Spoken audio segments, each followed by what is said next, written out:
Hello everyone, आज मैं आपके लिए एक्सप्लेन करूंगी एपोथियोसिस का एपिसोड नंबर 16। तो जैसा कि लास्ट एपिसोड में हमने देखा था कि लियो जिंग ने क्लाउड हॉल का कॉन्टेस्ट जीत कर वो यांडियन का डिसाइपल बन गया। वहाँ की पैलेस मास्टर डायना थी, मगर ये बात लियो जिंग को पता ही नहीं थी। डायना लियो जिंग को और पावरफुल बनाना चाहती है, जिस वजह से उसने एक स्पेल के जरिए लियो जिंग की बॉडी को कंट्रोल करके बुफन के साथ उसकी फाइट करवाई और फाइट पीक पर आने के बाद उसने अपनी पावर्स निकाल ली, जिस वजह से लियो जिंग कमजोर पड़ गया था। अब आगे तो हम देखते कि बुफन जो कि निहायत ही पावरफुल था, वो लियो जिंग पर भारी पड़ जाता है। वो लियो जिंग पर फाइनल अटैक करने ही वाला था, लेकिन तभी लियो जिंग अपनी ग्लिमी सोर्ड को समन कर लेता है। अब इन दोनों की खतरनाक फाइट ऐसे ही जारी थी। तभी बुफन अपनी सोर्ड से सोर्ड व्हील बना लेता है। वो व्हील्स बड़ी तेजी से लियो जिंग को काटने आगे बढ़ती है, मगर लियो जिंग जैसी तैसे उनसे बचता जा रहा था। लियो जिंग उस व्हील के आगे कमजोर पड़ गया और इसी बात से वहाँ के डिसाइपल काफी ज्यादा खुश हो गए थे। वो बुफन की तारीफें कर रहे थे। ये सुनकर बुफन नीचे आ जाता है। अब उसका कॉन्फिडेंस तो आसमान को छू रहा था। वो लियो जिंग से पूछ रहा था कि तुम अचानक से इतने बदतमीज कैसे हो गए, मगर लियो जिंग तो बस उसकी स्वॉर्ड पावर के बारे में सोच रहा था। वो कह रहा था कि इसकी स्वॉर्ड टेक्निक बहुत ही ज्यादा तेज और फियर्स है, मगर बुफन में इतना स्टेमिना नहीं जो इस टेक्निक को अच्छे से एग्जीक्यूट कर पाए। मैंने कल रात ही वांशा wheel of life and death को प्रैक्टिस किया था, तो यही सही मौका है उस टेक्निक को यूज करने का। इधर बुफन हंसते हुए कह रहा था कि तुम खुद ही यहाँ पर अपनी मौत की भीख मांगने आए थे, तो आज मैं तुम्हारी इच्छा पूरी करूंगा। जिसके बाद वो अपनी स्पीयर की मदद से वहाँ पर 1000 स्पीयर फॉर्मेशन बना लेता है। उसके ऐसा करते ही वहाँ पर कई सारे ब्लेड्स बन गए थे, जो बुफन के एक इशारे पर लियो जिंग को छन्नी कर देंगे। तो अब बुफन की इस मूव को काउंटर करने के लिए लियो जिंग ने भी वांशा लाइफ एंड डेथ को एक्टिवेट कर दिया। इस टेक्निक की खतरनाक पावर धीरे धीरे करके लियो जिंग की सोर्ड में चली जाती है और तभी बुफन ने भी उस पर अटैक कर दिया। तो उसे रोकने के लिए लियो जिंग अपनी डिमोनिक टेक्निक को अनलीश कर देता है। ये टेक्निक इतनी ज्यादा पावरफुल थी कि बुफन के सारे ब्लेड्स को एब्जॉर्ब कर लेती है। इससे बुफन काफी टेंशन में आ गया था। इनफैक्ट वहाँ मौजूद डिसाइपल भी लियो जिंग की इस टेक्निक को देखकर हैरान थे।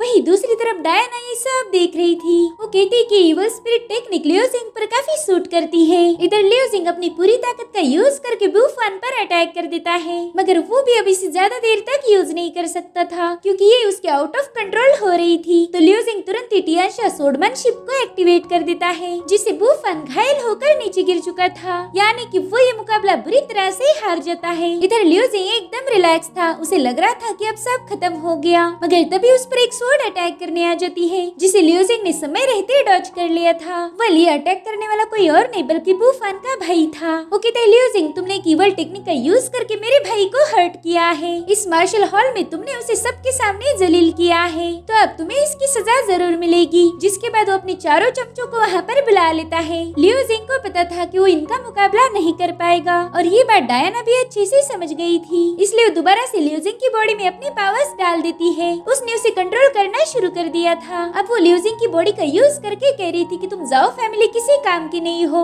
तुम हमेशा घिसी पिटी मेथड का यूज करते हो, इसलिए तुम्हारे भाई ने इतना मार खाया। जिसके बाद वो एक ही पावरफुल स्लैश में उन चारों डिसाइपल को नीचे गिरा देता है। वो कह रहा था कि यहाँ पर ये किस्सा खत्म नहीं होता, फिलहाल तो मुझे आराम की जरूरत है, इसलिए मैं कल दोबारा से आऊंगा और फिर यहीं से हम इसे स्टार्ट करेंगे। इतना कहकर लियो जिंग वहाँ से भाग जाता है। लियो जिंग अब मार्शल हॉल से सीधा अपने घर वापस आ गया था, और फिर उसकी बॉडी पर लगा हुआ स्पेल भी गायब हो जाता है, जिससे लियो जिंग को अचानक से कमजोरी आ गई थी। इतना ही नहीं, वो इंटरनली इंजर्ड भी हो गया था। डायना उसकी हालत देखकर कहती कि अरे ये बच्चा तो घायल हो गया। वो कहती है कि मैं यहाँ की पैलेस मास्टर हूँ, तो मेरे डिसाइपल का ख्याल रखना मेरी जिम्मेदारी है, तो अब मैंने जल्दी से लियो जिंग को जाकर चेक करना चाहिए। इतना कहकर वो लियो जिंग की तरफ रवाना हो जाती है। इधर लियो जिंग डायना ने दिए हुए टोकन को देखकर कह रहा था कि पता नहीं मैंने तुम्हें कब हर्ट किया है जो तुम मेरे से बदला ले रही हो। अगर तुम्हें मुझसे कोई दिक्कत है तो तुम सामने आकर पूछ सकती थी, भला ये सब ड्रामे करने की क्या जरूरत है। और तभी वहाँ पर बेली होंग, शेनफिंग और टियानिया भी पहुँच जाते हैं। बेली होंग कह रहा था कि भाई तूने तो आज मुझे खुश कर दिया, मैंने सुना है कि मार्शल हॉल में तुमने तबाही मचा दी। बुफन तो अब किसी को मुँह दिखाने के लायक नहीं बचा। तो लियो जिंग कंफ्यूज होकर उन्हें कहता है कि ये काम मैंने नहीं किया, इस तबाही का हकदार तो कोई और है। अगर तारीफें करनी है तो उसकी करो। मैं जानता हूँ कि तुम लोग मुझ पर यकीन नहीं करोगे, लेकिन मैं सच कह रहा हूँ, मेरी बॉडी को किसी ने कंट्रोल किया था। जिस पर सीनियर शेनफेंग कहता है कि भाई मुझे पता है, तेरी हरकतें देख के मैं समझ गया था कि ये काम तुम्हारा नहीं हो सकता। तुम कभी इतने मुंहफट नहीं थे और ना ही तुम लोगों को कभी बुरा भला बोलते हो। ये सुनकर टियानिया भी कहता है अच्छा तो इसके पीछे एक कहानी छुपी है, तो चलो फिर अब पार्टी करते हैं। वैसे भी शराब और कहानियों का रिश्ता काफी पुराना है, तो एक अच्छी कहानी सुनने के लिए हमें अच्छी शराब की जरूरत होगी। जिसके बाद वो ढेर सारा खाना और वाइन समन करता है। अब काफी रात हो जाती है और तब तक डायना भी वहाँ पर पहुँच चुकी थी। वो चुपके से इन लोगों को देखने लगती है। वो कह रही थी कि लियो जिंग तो घायल था, मगर फिर भी ये बेवकूफ शराब पी रहा है। इधर लियो जिंग कहता है कि पता नहीं उस पर्सन ने मुझे कंट्रोल क्यों किया। मैंने बहुत सोचा लेकिन मुझे जवाब नहीं मिला। जिस पर बेली हॉन्ग कहता है लियो जिंग तुम इतनी बात भी नहीं समझते कि वो पर्सन तुम्हें मारना चाहता है। जिसके बाद वो चीयर्स करके एक और जाम गटक लेते हैं और फिर बेली हॉन्ग जमीन पर पटक जाता है। वो तो वहीं पर खराटे मार रहा था। लियो जिंग कहते हैं भाई ये तो गया काम से। जिस पर शराब पीने में माहिर टियानियो भी कह रहा था कि बेली हॉन्ग की शराब पीने की कैपेसिटी बहुत कम है। मेरे ख्याल से हमने ऐसी और पार्टीज करनी चाहिए ताकि इसकी कैपेसिटी बढ़ जाए। जिस पर शेनफिंग कहते कि शराब की बातें हम बाद में कर लेंगे। लियो जिंग पहले तुम ये बताओ कि तुम्हें कंट्रोल कौन कर रहा है, क्या तुम्हें उसका नाम पता है? मगर लियो जिंग इसका कोई जवाब नहीं देता। तो टियानियो भी कह रहा था कि शायद लियो जिंग ने उसका दिल तोड़ा होगा, इसी वजह से वो लड़की उससे रिवेंज लेना चाहती है। जिस पर लियो जिंग कहता है भाई ऐसी कोई बात नहीं, वो तो बिल्कुल ठीक थी, पता नहीं अचानक से उसे क्या हो गया। तो टियानियो भी वाइन पोर करते हुए कह रहा था कि इस दुनिया में हम सारी चीजों को समझ सकते हैं मगर हम एक लड़की को कभी नहीं समझ सकते। पता नहीं उनके दिल में क्या चलता रहता है। मैं तो आज तक किसी लड़की को नहीं समझ पाया और शायद इसी वजह से हम सभी लोग सिंगल हैं। इधर सीनियर शेनफिंग को शराब कुछ ज्यादा ही चढ़ गई थी, इसलिए वो अपनी जगह से उठ जाता है। जिसके बाद वो डोलते हुए लियो जिंग के पास आ जाते हैं। वो कह रहे थे कि हम कल्टीवेटर मार्शल आर्ट की इबादत करते हैं, तो किसी लड़की की हरकत से तुम्हें इतना डिस्टर्ब नहीं होना चाहिए।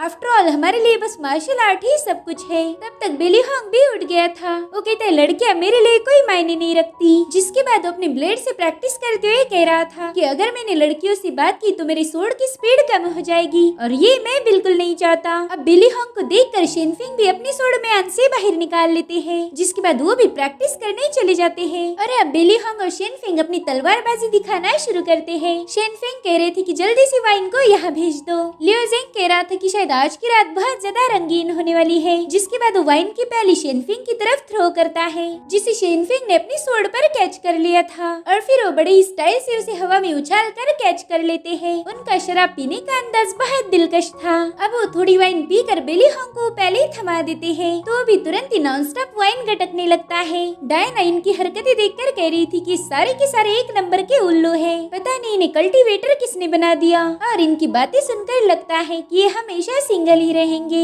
इधर शेनफिंग और बेली हॉन्ग पागलों जैसी सोड की प्रैक्टिस कर रहे थे और टियानियो भी उनके लिए कविता गा रहा था। और अब लियो जिंग को भी शराब ज्यादा हो गई थी, इसलिए वो अपनी जगह से उठ जाता है। वो नशे की हालत में कह रहा था कि यान को बचाने के लिए मुझे डीमन एम्परर ज़ीफांग को मारना ही होगा। फिर आज तक ये बात किसी को पता नहीं थी सिवाय लियो जिंग की पुरानी मास्टर लिंग यान के। तो टियानियो भी उससे पूछता है कि भाई ये यान कौन है, जिस पर वो कहता है कि यान मेरी छोटी बहन है, उसके पास पर्पल इन बॉडी है। ये बात डायना ने भी सुन ली थी। वो कहती है अच्छा तो इसी की बहन का नाम यान है, शायद इस यान की वजह से पर्गेटरी माउंटेन पर ज़ीफांग ने अटैक कर दिया था। ये तो काफी इम्पोर्टेंट बात है, मगर क्लियर स्काई ने इस बारे में हमें कुछ भी रिपोर्ट नहीं किया। इधर लियो जिंग भी मैदान में आ गया था। वो कहता है जब तक मैं ज़ीफांग को नहीं मारूंगा तब तक मैं सुकून से नहीं बैठ सकता। और तभी टियानियो भी उससे कहता है कि लियो जिंग ज़ीफांग ह्यूमन रेस का दुश्मन है, तो अगर तुम उसे मारना चाहते हो तो हम भी उसमें तुम्हारा साथ देंगे। इसलिए मेरे भाई तुम कभी खुद को अकेला मत समझना, हम सब तुम्हारे साथ हैं। इधर शेनफिंग भी अब जमीन पर आ गए थे। वो कहते हैं कि हम ज़ीफांग को मार के ह्यूमन रेस को प्रोटेक्ट करेंगे। जिसके बाद वो अपनी प्याली बेली हॉन्ग की तरफ थ्रो करते हैं। बेली हॉन्ग कह रहा था कि भाई तुम अकेले नहीं हो, मैं भी इस काम में तुम्हारा साथ दूंगा।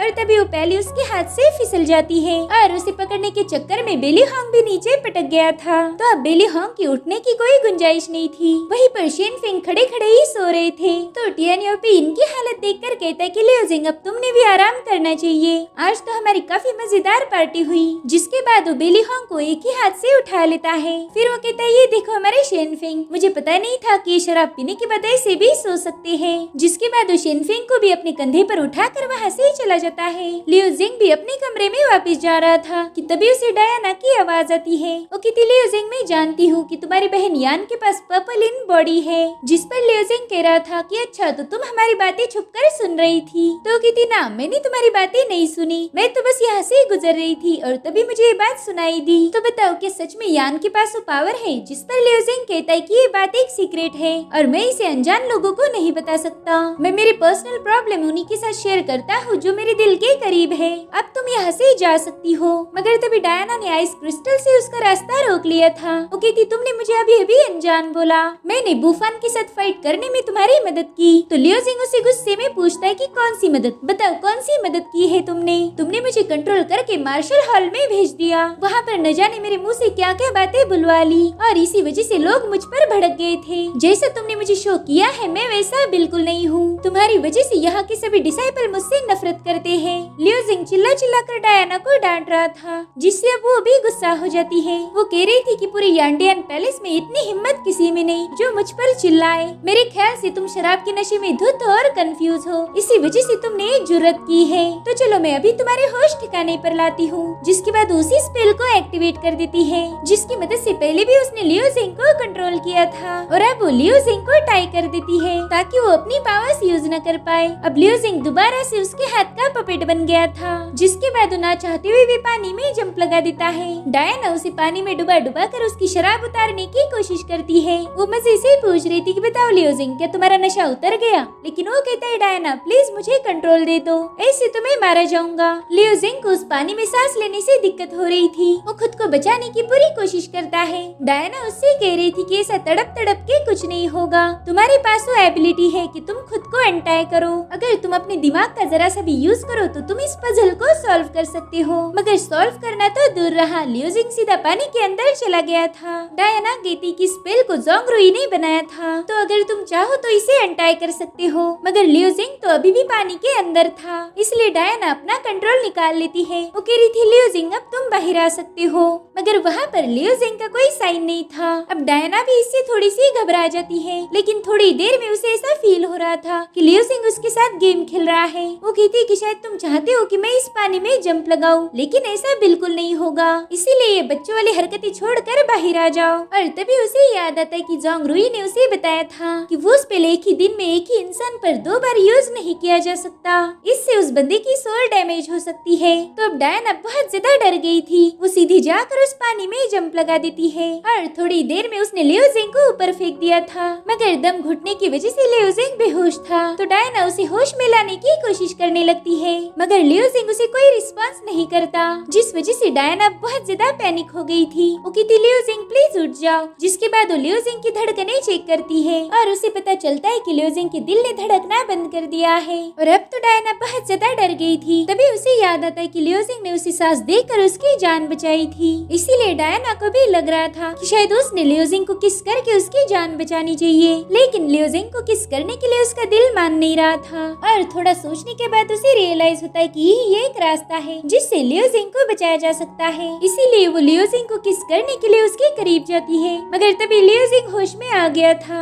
वो देखता है कि डायना तो उसके एकदम करीब है, तो वो दोबारा से उसे किस करने के लिए रेडी हो गया था, इसीलिए डायना उसे जोर से एक चमाट जड़ देती है। और अब हमें जाओ हॉल का सीन दिखाया जाता है जहाँ पर बुफान को पनिशमेंट मिल रही थी। और तभी वहाँ पर बुफान का भाई पहुँच जाता है। वो देखता है कि उसके भाई पर पावरफुल अटैक किए जा रहे हैं। अब वो बंदा अपने फादर को ग्रेट करके कहता है कि मैंने कुछ इन्वेस्टिगेशन की है, दरअसल लियो जिंग के पास डिमोनिक एनर्जी है, पता नहीं उसने वो कब कल्टीवेट की होगी। साथ ही ट्रायल में जिसने उसका साथ दिया था उस पर्सन की ट्रू एसेंस आइस से बनी हुई है। और आज लियो जिंग की हरकतें देखकर मुझे फील हो रहा था कि लियो जिंग उसी पर्सन के थ्रू कंट्रोल किया जा रहा है और उसी वजह से मेरा भाई बुरी तरह से हार गया, इसीलिए जाओडा बुफान को आजाद कर देते हैं। बुफान तो सीधा नीचे गिर गया था। बुफान की ये हालत उसके भाई से देखी नहीं जाती। वो कह रहा था फादर बुफान वो ट्रायल कभी हारता नहीं, मगर लियो जिंग को कंट्रोल करने वाले पर्सन की वजह से वो हार गया और वो पर्सन कोई और नहीं बल्कि हमारी पैलेस मास्टर डायना है। आइस विंड स्टेप उन्हीं की यूनिक स्किल है, तो इस स्किल को मास्टर करना एक ऑर्डिनरी इंसान के लिए बिल्कुल ही इम्पॉसिबल है। तभी जाओडा बुफान से पूछते हैं कि क्या तुम्हें ये पनिशमेंट कबूल थी, जिस पर वो कहता है हाँ फादर, मैं ट्रायल में फर्स्ट प्लेस हासिल करने में नाकाम रहा, इतना ही नहीं मैं आज भी लियो जिंग से हार गया। चाहे वजह कोई भी हो, मैं कबूल करता हूँ कि मैं कमजोर हूँ। अगर आप चाहो तो मुझे और भी पनिशमेंट दे सकते हो। तो जाओडा अपने सिंहासन से उठते हुए कह रहा था कि मेरे बच्चे काफी होशियार है और मुझे तुम दोनों पर नाज है। जिसके बाद वो अपने बेटे फेलिंग से कहता है कि जल्दी से किसी को क्लियर स्काई सेट भेजो, हमें लियोजिंग की पूरी जानकारी निकालनी होगी और अगर वो कल भी मार्शल हॉल आता है तो अपने कुछ लोगों को उसे पीटने का काम दो,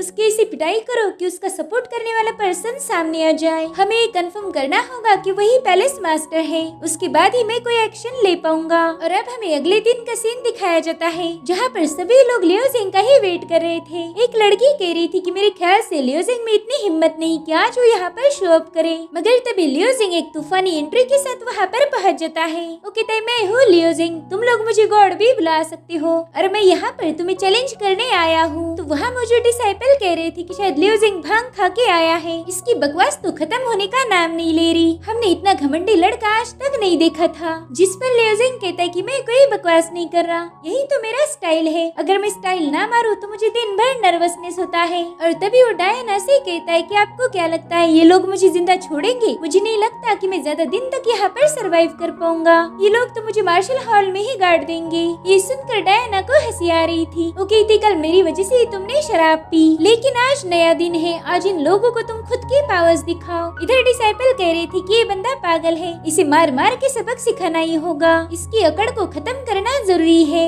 फीलिंग भी लियोजिंग पर बहुत ज्यादा भड़क गया था। वो कहता है लियोजिंग तुमने मेरे भाई को हर्ट किया है और आज मैं उसका बदला जरूर लूंगा। जिसके बाद उसने अपने दो खास बंदों को अरीना में भेज दिया था। दरअसल ये दोनों भी यूंडियन पैलेस के हीरोज थे। अभी दोनों मिलकर लियोजिंग की क्या हालत करेंगे ये हमें अगले एपिसोड में देखने को मिलेगा। Thank you so much for watching, bye bye, take care.